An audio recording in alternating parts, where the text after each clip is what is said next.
Hello, fellow risk takers, and welcome to my worst investment ever. Stories of loss to keep you winning. In our community, we know that to win in investing, you must take risk, but to win big, you've got to reduce it. And I bet you're exposed to investment risk right now. To reduce it, go to myworstinvestmentever.com and download the checklist I've made specifically for you based on the lessons learned from all of my guests. Fellow risk takers, this is your worst podcast host, Andrew Stotts, and I'm here with featured guest David Ward. David, are you ready to rock?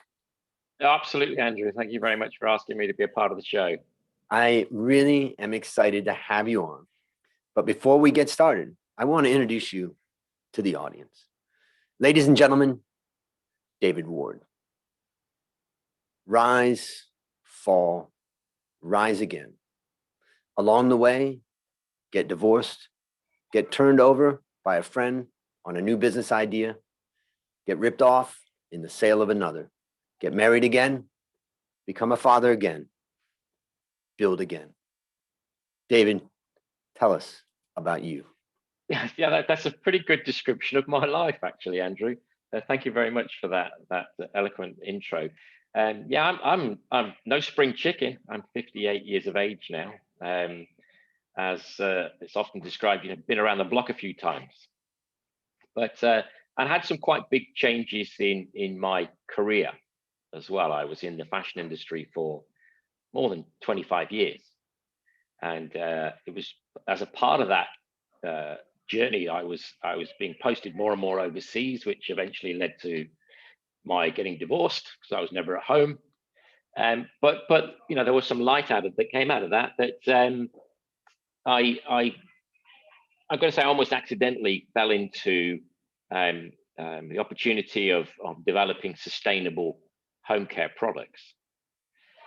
Having always been, let's call it, say, fairly orientated towards the environment, as an individual growing up in a home with a fairly crazy Irish father who liked to grow all his own vegetables in the garden and turn that light off and stop wasting water. And, that's the message that I was, impounded with as a child growing up.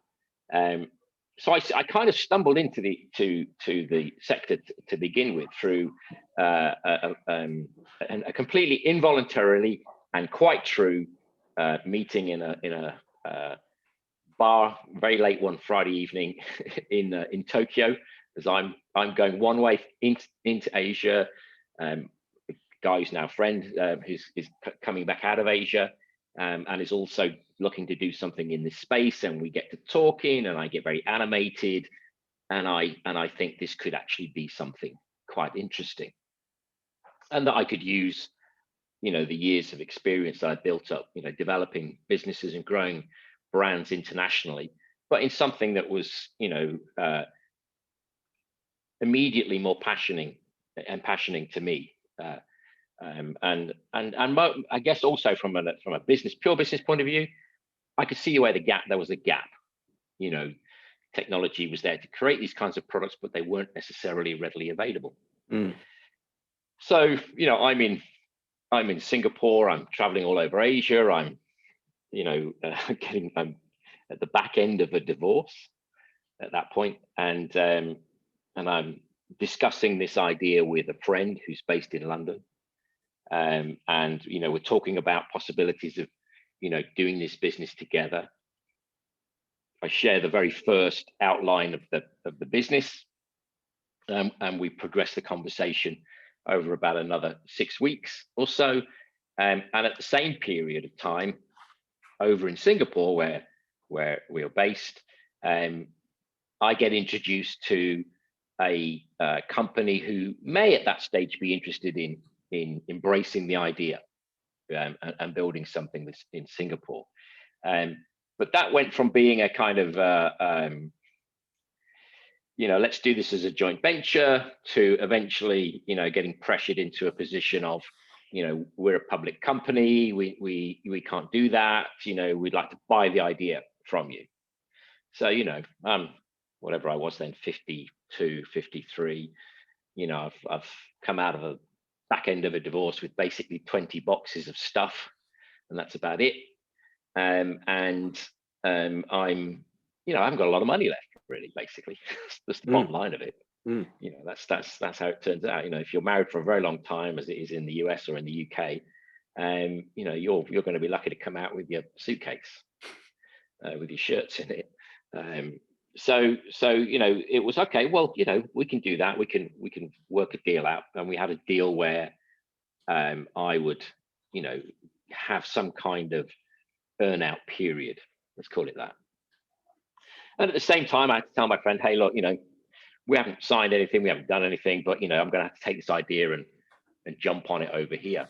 So we set about building what was my first sustainable products brand over here in Asia. That was back in the beginning of 2014, and it launched very well. About 8 months later, we got the product into the marketplace, and we also then went on to launch it into the US. And during that whole kind of development curve, I'm having conversations with my friend back in London. How's it going? What you're learning? Which factory have you gone to? How did you overcome that? And I'm sharing, obviously, because this person's a friend, and we'd had this initial involvement in terms of maybe doing this and business together. And she had another business completely away from where this was going, and no experience in international business or growth or anything like that. So I had no reason to not think anything of that. And at the same time, we continued to build the business of the new brand over here in Singapore, and that was growing very well. And then around 2016, almost at the same time, two things happened. So I think around about April 2016, suddenly I'm seeing on the internet, or becoming aware of, the friend that I'd shared this initial idea with,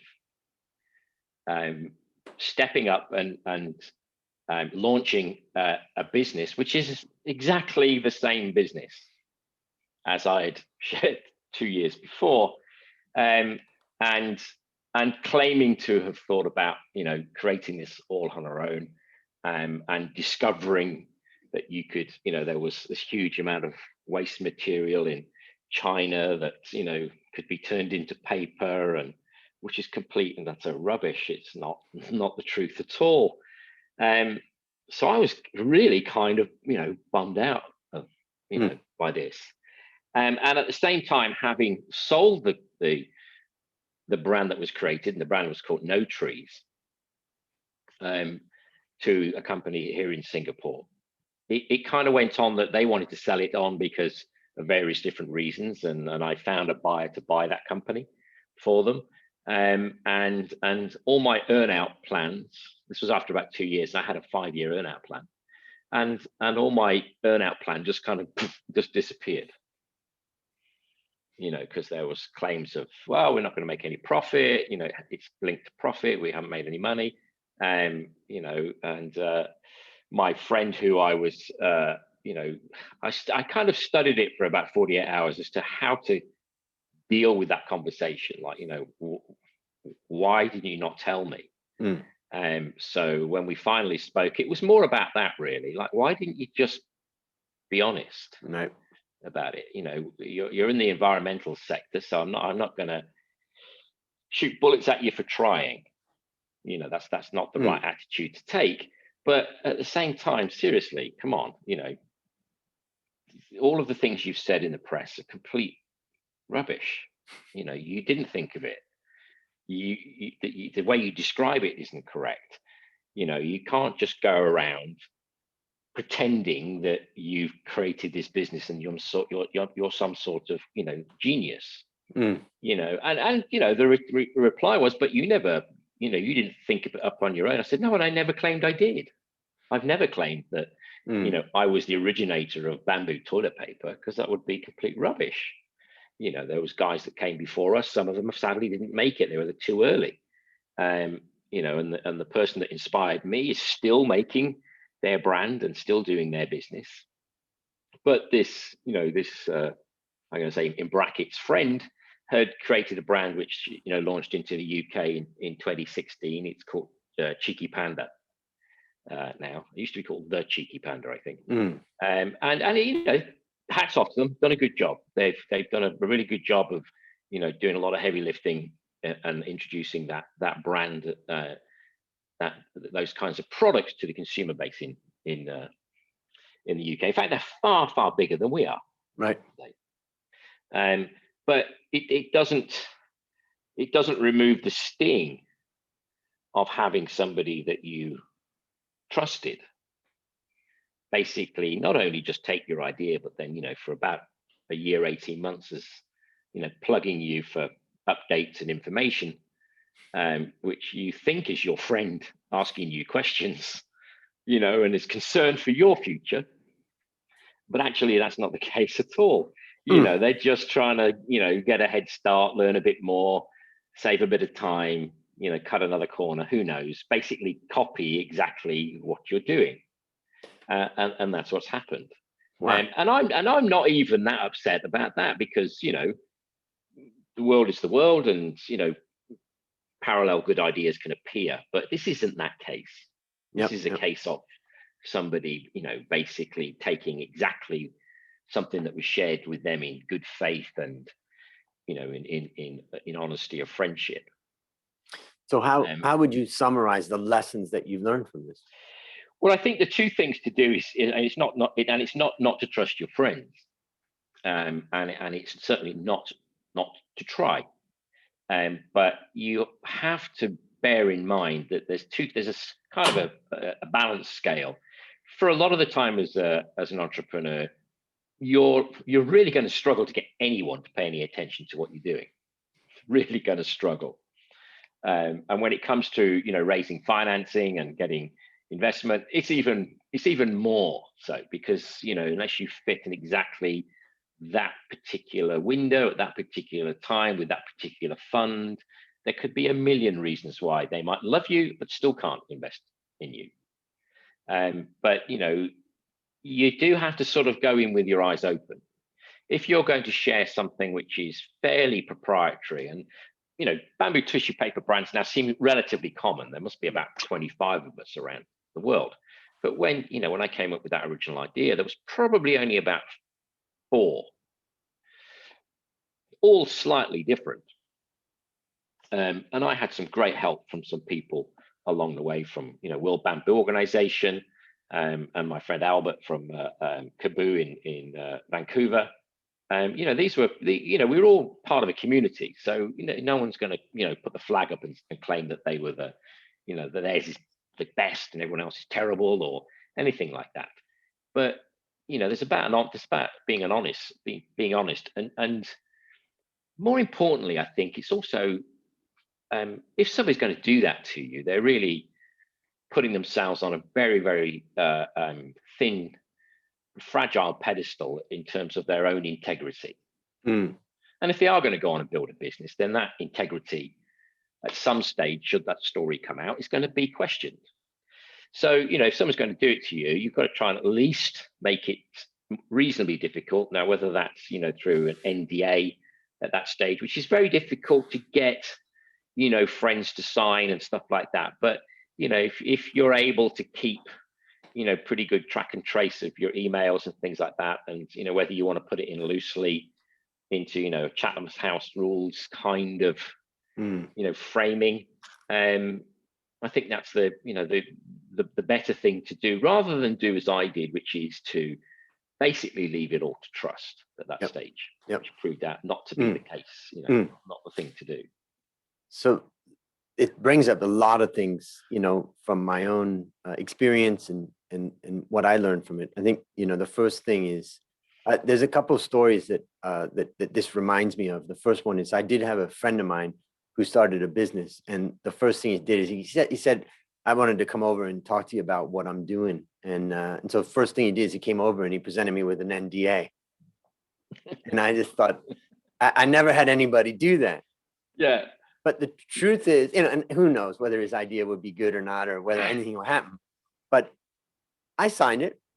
It didn't get me that worked up. So, you know, we may think to ourselves that, you know, we don't want to say we don't trust you or something like that. But, you know, you just could say, oh yeah, I'm just starting this thing. And, you know, So that's just an example of someone Yeah. who did that with me, that you could do it. The second thing is that the other thing that you're talking about is, of course, we're all going to face competition in our business, Normal. and when you look at sustainable business, and part of what we're trying to do is help each other to Yeah. make something sustainable in the world. So, and I think the thing that I always say is that because we have some proprietary stuff that we've developed in our finance business, that we provide financial models, and my business partner and I have talked about it. At times he gets very nervous about these, and we try to protect them, but I just say our job is to run so fast in our development and improvement of these models that even if someone takes one of them, within a year we're going to be miles away from Yes. Yeah.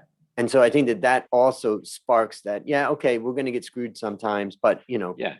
and that's the, go ahead. I think you've hit the nail on the head. I think I went through a sort of a 24, 48 hour, not meltdown, but really kind of angst and upset about this.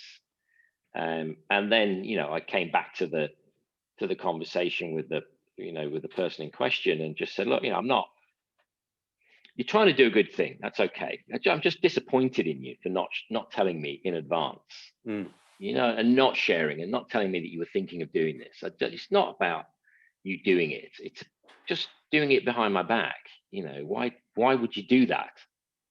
I thought that we had at least a better understanding between each other, and we could be a little bit more professional than I have to find out in the press, and what you're saying to the press is completely untrue.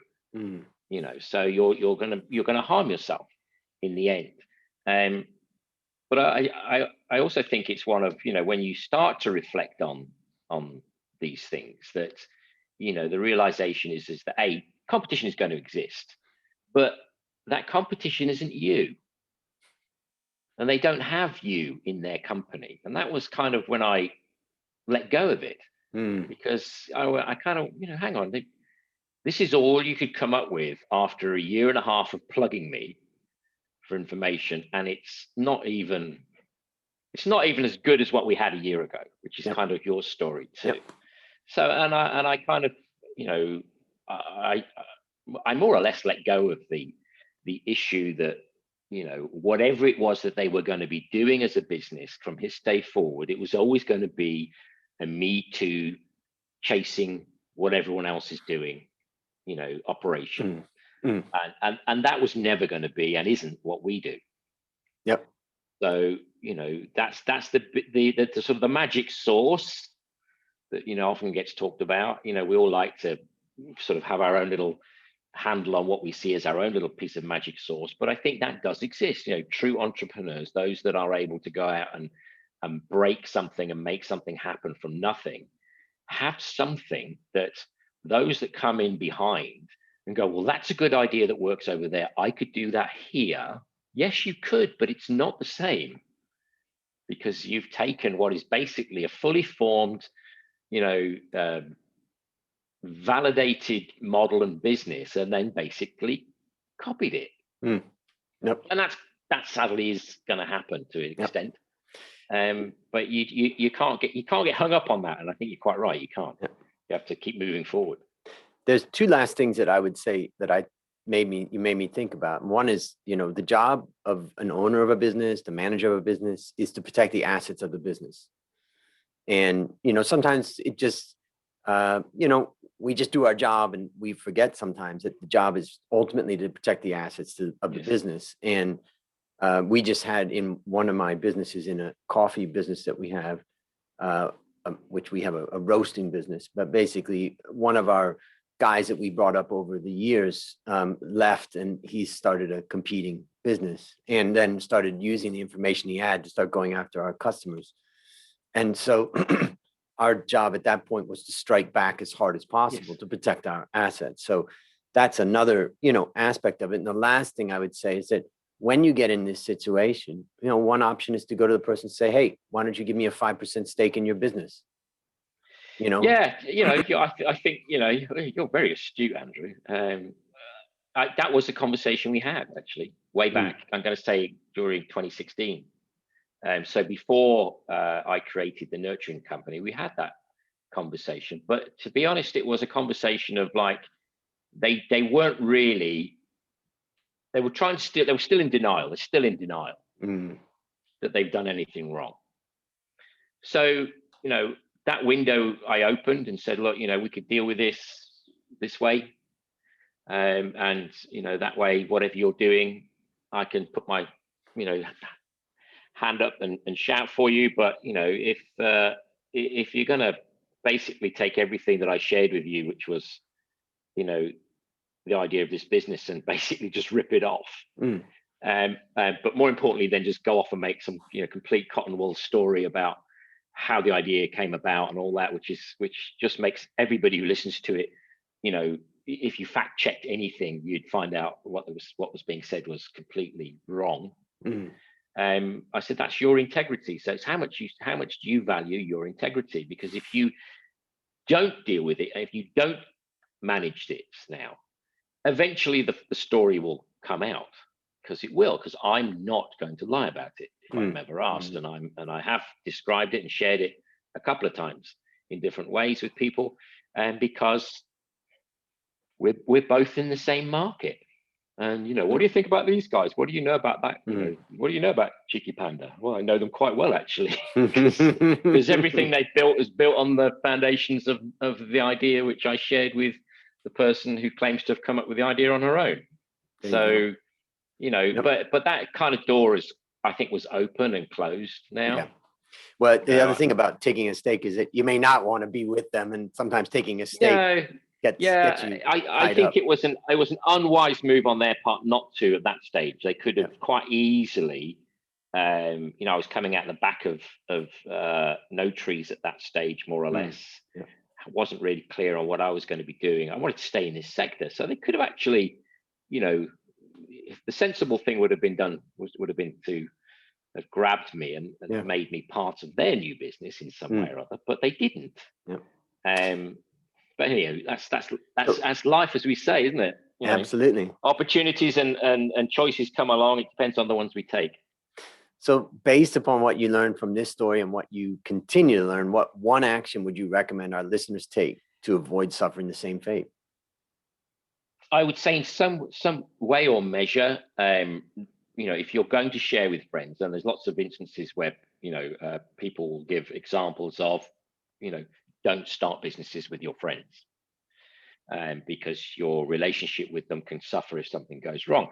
And I think that's essential information to bear in mind. So unless they've got added value that you can bring in, that they're going to bring to the table, then the advice probably on outset is not to go into business with your friends. Beyond that, if you're going to do that, then don't be afraid of setting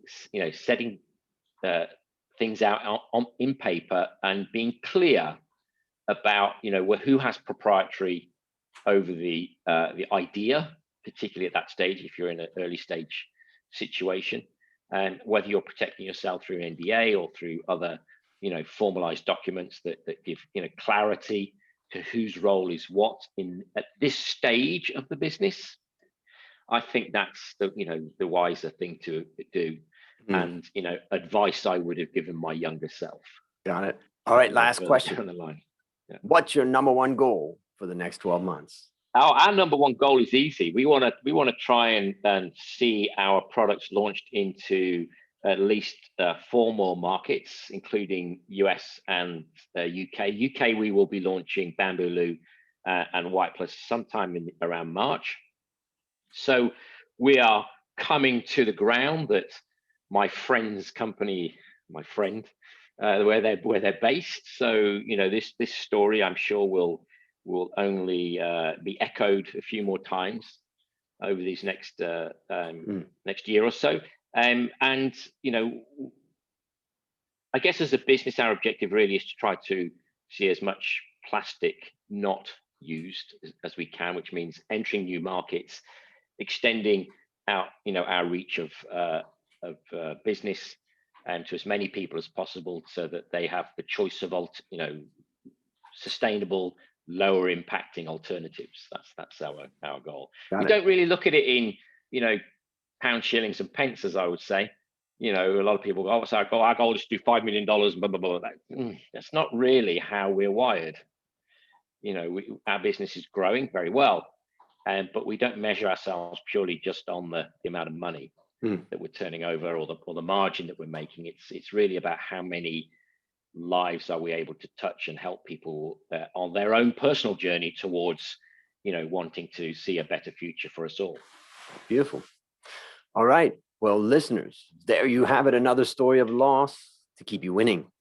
As we conclude, David, I want to thank you again for coming on the show. And on behalf of A-Stotz Academy, I hereby award you alumni status for turning your worst investment ever into your best teaching moment. Do you have any parting words for the audience? Well, look, it's a great honor to be given the opportunity to share a part of our story with everybody. So thank you very much for that. You know, it's inspiring listening. I listened to I think about 4 or 5 other podcasts that you did. And I felt like mine wasn't really measuring up, to be honest, after listening to some of them. You know, it's very inspiring, and it shows that you can't keep a good person down, really. You know, they'll fall to their knees, but they will get back up again. And you know, there's a lot of discussion recently about what makes an entrepreneur, and whether people call it resilience or grit. You know, but yeah, you've really got to you know, you're going to get hit, you know, you're going to fall, but you also know you're going to stand up again. So true. And I think that's the spirit of the podcast, is to you know, listen to stories, take away from them, so that when we all face those painful challenges, we can get back up. So I love your parting words. Well, it's very kind of you, Andrew. Thank you very much. And that's a wrap on another great story to help us create, grow, and most importantly, protect our wealth. Fellow risk takers, this is your worst podcast host, Andrew Stotz, saying, I'll see you on the upside.